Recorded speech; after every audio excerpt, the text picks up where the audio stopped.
E as exportações do Brasil para os Estados Unidos cresceram 10% no ano passado. O país é o nosso segundo maior parceiro comercial. O Brasil, que faz parte do Mercosul e tem parcerias recentes com China, Rússia, Índia e África do Sul, define prioridades para o relacionamento econômico.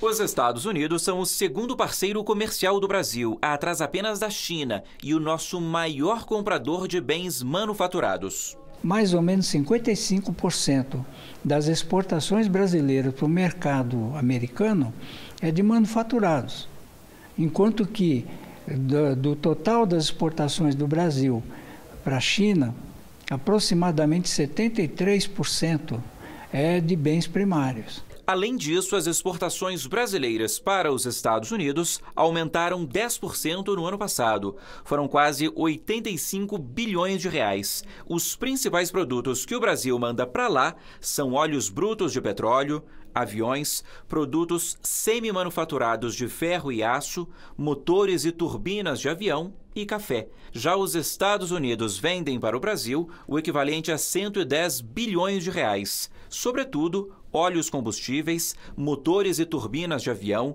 gás propano, medicamentos e inseticidas. O comércio é um jogo de duas mãos, né? A gente só pode exportar se tiver competência, tem produto para exportar e tudo.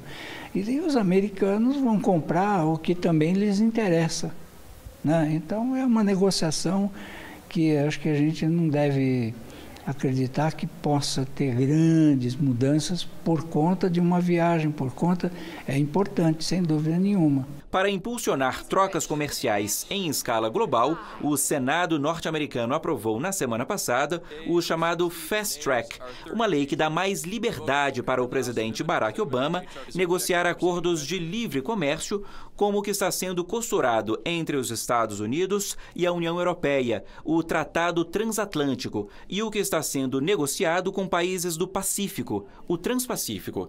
Esse último prevê parcerias com 12 nações. Entre elas, Japão, Austrália, Chile e Peru.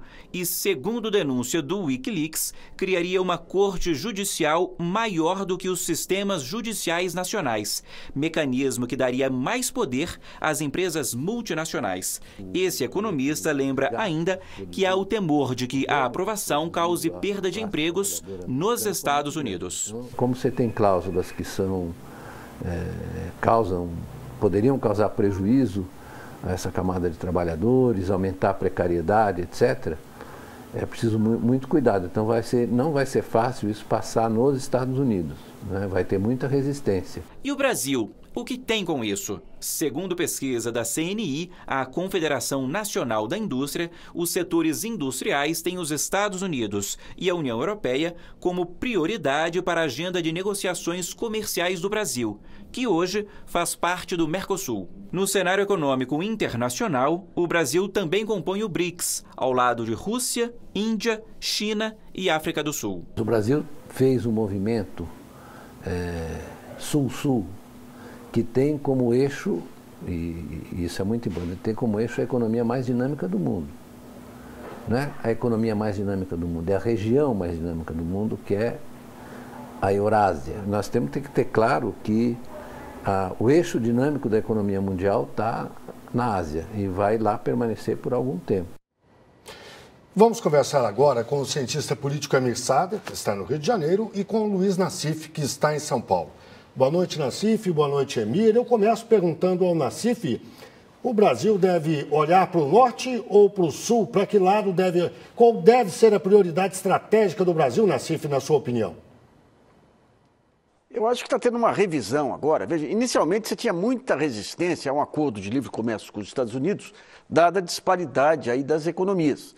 Então havia o risco do produto americano invadir o Brasil sem que o Brasil conseguisse avançar sobre os Estados Unidos. Mas hoje, o grande adversário, o Beloso tem toda a razão de dizer que é a Eurásia lá, que é a Ásia, que é o fator dinâmico da economia, só que a condição do Brasil de exportar para lá produtos manufaturados é muito pequena. é muito pequena, e você tem a China e o seu entorno lá, eles estão hoje competindo desde a parte de produtos mais elaborados até produtos de baixo valor agregado, que pega muito emprego aqui também. Então, os Estados Unidos, nos últimos anos, já há algum tempo, para a questão de manufaturados, aquele produto mais acabado, que dá mais emprego e tudo, ele é um mercado preferencial para o Brasil. Agora tem que ter cuidado, porque você tem, nas relações comerciais, você tem a questão de serviço, a questão de marcas e patentes. É uma discussão intrincada e o Brasil não definiu claramente qual o modelo que se tem. Por exemplo, o ministro de Desenvolvimento, Indústria e Comércio disse que quer um tratado de livre comércio. Historicamente, a própria presidente não defende isso. Então ainda está um pouco nublado. O Brasil primeiro tem que definir o que ele quer antes de entrar nesses acordos. Emi, a gente viu a retomada aí das relações do Brasil com os Estados Unidos. Dentro desse cenário econômico, o Nassif já fez uma análise. Acrescenta para a gente a questão política dessa retomada das relações Brasil e Estados Unidos, dessa visita oficial, depois daquelas denúncias de espionagem aqui do Brasil. Bom, nesse plano parece que as condições estão dadas para melhorar, embora os antecedentes últimos, inclusive em relação à França, em relação à Alemanha, demonstrem que, como eu falei outro dia, é preciso confiar, mas controlar. Porque não é seguro que os Estados Unidos, como sistema internacional imperial que tem, vai deixar de ter vigilância, controle, tentativa de espionagem em relação a outros países. Mas aquele episódio mais grave, em princípio, está contornado. O problema agora é mais um problema geopolítico. Os Estados Unidos têm como prioridade o Tratado de Livre Comércio com a Europa e com a Ásia. O Brasil pode ter acordos individuais com os Estados Unidos, mas o próprio Mercosul breca um tratado de livre comércio, então o Brasil pode ter acordos individuais, como em princípio a presidenta Dilma Rousseff está tratando de fazer, mas não vai significar um deslocamento daquela opção estratégica do Brasil, que em princípio tem sido Sul-Sul e tem sido mais diretamente com os BRICS. O Brasil está comprometido nisso, incomoda os Estados Unidos, né? O Banco dos BRICS, por exemplo, o Banco da China incomoda os Estados Unidos. Mas claramente o Brasil optou por essa via que os Estados Unidos podem ter uma boa relação bilateral. Nassif, esse chamado Acordo Transpacífico, isso seria uma boa opção para o Brasil? Você tem uma opção aí. Quando você pega a visita da presidente, o Transpacífico abre o mercado da Ásia, lá que há muito tempo se dizia que quando conseguisse esse passo aí, a soja brasileira seria imbatível. Mas o ponto importante aí da visita da presidente Dilma foi tirar aquela impressão de intervencionismo na economia para tentar atrair capitais aí de investimento aí para a infraestrutura. Agora, um dado muito interessante foi essa visita que ela fez ao Rupert Murdoch. O Murdoch, ele serviu de modelo para a imprensa brasileira com o seu ativismo político e tudo. Ele serviu de modelo. Todo esse processo que você tem de politização da imprensa brasileira seguiu o modelo Murdoch. Mas hoje, com a globalização, a próxima perna da globalização, que já está caminhando, é na mídia. E o Murdoch está entrando no Brasil aí com a questão de esporte, Olimpíadas, a Fox, esportes e tudo. Então, você vai ter pela primeira vez aqui uma competição da globalização com os grupos de mídia nacionais. Emir, você aposta nesse caminho aí que o Nassif está levantando?